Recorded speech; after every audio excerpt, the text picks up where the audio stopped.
SIR শুনানির মধ্যেই আজ বাংলায় কেন্দ্রীয় স্বরাষ্ট্রমন্ত্রী। এই মুহূর্তে ব্রেকিং নিউজ, আজ সন্ধে বিজেপির বঙ্গ নেতৃত্বের সঙ্গে বৈঠক করবেন অমিত শাহ। এমনটাই জানা যাচ্ছে। আপনাদেরকে জানিয়ে রাখি আরো একবার, আগামীকাল বিধানসভা ভোট নিয়ে কোর কমিটির সঙ্গে করবেন বৈঠক এবং সেদিনই আরএসএস এর সঙ্গে সমন্বয় বৈঠক করবেন শাহ।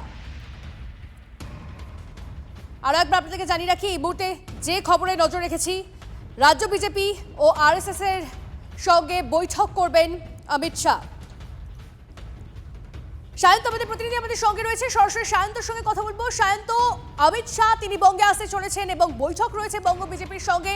এই 26-এর ঘুঁটি সাজানো শুরু করে দিয়েছে সমস্ত রাজনৈতিক দলগুলো। তার আগে বঙ্গ নেতৃত্বকে ঠিক কি ভোকাল টনিক দিতে পারেন তিনি? দেখো, ইতিমধ্যেই রাজ্য তৃণমূল নেতৃত্ব এবং রাজ্য তৃণমূলের যে মূল দুটো যে স্তম্ভ মমতা বন্দ্যোপাধ্যায় এবং অভিষেক বন্দ্যোপাধ্যায়, তারা কিন্তু কোমর বেঁধে ময়দানে নেমে পড়েছেন, অর্থাৎ আগামী বিধানসভা নির্বাচনকে পাখির চোখ করে। এবং এরপরই দেখা যাচ্ছে যখন এই রাজ্যে এসআইআর আবহ, তার মধ্যেই কেন্দ্রীয় স্বরাষ্ট্রমন্ত্রী আসছেন এবং আজ সন্ধ্যায় তিনি বঙ্গ বিজেপি নেতৃত্বের সঙ্গে বৈঠক বসবেন। আগামীকাল বিধানসভা ভিত্তিক যে কোর কমিটি তৈরি করা দেওয়া হয়েছে, সেই কোর কমিটির বৈঠক এবং আরএসএস এর সঙ্গে বৈঠক, অর্থাৎ সমন্বয় সাধন। আরএসএস এর সঙ্গে বঙ্গ বিজেপির কোথাও একটা দূরত্ব রয়েছে, তার মধ্যে সমন্বয় সাধন করা, এমনকি যেখানে যেখানে ত্রুটি রয়েছে, খামতি রয়েছে, সেই খামতিগুলোকে দূর করাই মূলত কেন্দ্রীয় স্বরাষ্ট্রমন্ত্রীর লক্ষ্য।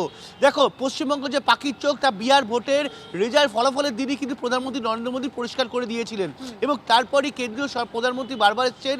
কেন্দ্রীয় স্বরাষ্ট্রমন্ত্রী এবার কোনো জনসভা নয়, সরাসরি বঙ্গ বিজেপি নেতৃত্বের সঙ্গে বৈঠক করতে আসছেন এবং বৈঠকের মধ্যে দিকে সিএএ এবং এসআইআর এই দুটি বিষয় নিয়ে যেমন আলোচনা হবে, তেমনই বঙ্গ বিজেপির উত্তরবঙ্গ যেরকম শক্ত ঘাঁটি এখনও পর্যন্ত রয়েছে, দক্ষিণবঙ্গ কিন্তু এখনও সেই অবস্থায় বিজেপি নিজেদের খুঁটি শক্ত করতে পারেনি।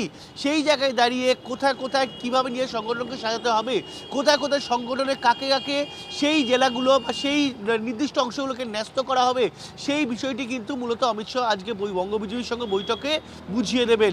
একই সঙ্গে আগামী বিধানসভা নির্বাচনের বিষয়ে বিজেপি নেতৃত্ব ওপর রূপরেখা স্থির করে দেবেন, যে তিনি কিভাবে এই বিজেপি নেতৃত্ব এই বিধানসভা নির্বাচনে লড়বে এবং কিভাবে সুকান্ত মজুমদার হোক, শুভেন্দু অধিকারী হোক, শ্রমিক ভট্টাচার্য হোক, বা যারা রাজ্য বিজেপির পর্যবেক্ষকরা রয়েছেন, তারা মূলত মণ্ডল সভাপতি বা বিভিন্ন পর্যবেক্ষকদের সঙ্গে আলোচনা করে কিভাবে এই কাজ এগিয়ে নিয়ে যাবে, সেই যাবতীয় বিষয় কিন্তু আজ কেন্দ্রীয় স্বরাষ্ট্রমন্ত্রীর সঙ্গে বৈঠকে স্থির হবে বলে বঙ্গ বিজেপি। সেই বৈঠকের দিকে অবশ্যই নজর থাকবে। এরপর বৈঠকের পর কতটা চাঙ্গা হয় বঙ্গ বিজেপির সমস্ত দিকে নজর থাকবে। আপাতত ধন্যবাদ। নির্বাচন নিয়ে বিজেপি পুরোপুরি তৈরি, আর তারই প্রস্তুতির কাজ চলছে। সব যেভাবে বিজেপি কাজ করে, নির্বাচন লড়ে, পুরো মেশিনারি রেডি করে। তো আমাদের বরিষ্ঠ নেতারা, তার মধ্যে মাননীয় অমিত শাহ তো প্রথম থেকেই পশ্চিমবাংলার পার্টি তার হাত দিয়েই বেড়েছে, তো তার সবসময় নজর আছে আর সব কাজে প্রথম থেকে এসে সামনে থেকে উনি নেতৃত্ব দেন। বর্ধমানে চুপির চড়ে যান, এখন গুচ্ছ গুচ্ছ সাইবেরিয়ান পাখি, আবার ভোট আসলেই ভোট পাখিরা আসে। তুম তো ঠেহের পরদেশি সাথ ক্যা নিভাओगे, সুবহ পেহলি গাড়ি সে তুম তো লৌট যাওগে। বাংলায় মমতাদি থেকে যাবে, বাংলায় অভিষেক ব্যানার্জি থাকবে, বাংলায় তৃণমূল থাকবে। পরিযায়ী শ্রমিক, পরিযায়ী পাখি, পরিযায়ী ভোট শ্রমিক, পরিযায়ী শ্রমিক বলা ভুল হলো আমার, পরিযায়ী ভোট শ্রমিক, পরিযায়ী পাখি অমিত শাহ, নরেন্দ্র মোদীরা ভোটমুখী বাংলায় আসবে।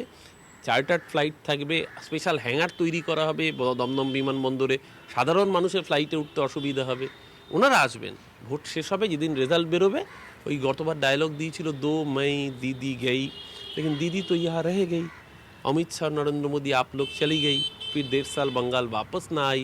এবারও তাই হবে। সকাল থেকে ভোটের রেজাল্টের দিন সকাল 8টা 9টার পরেই টিকিট কাটা শুরু করবেন।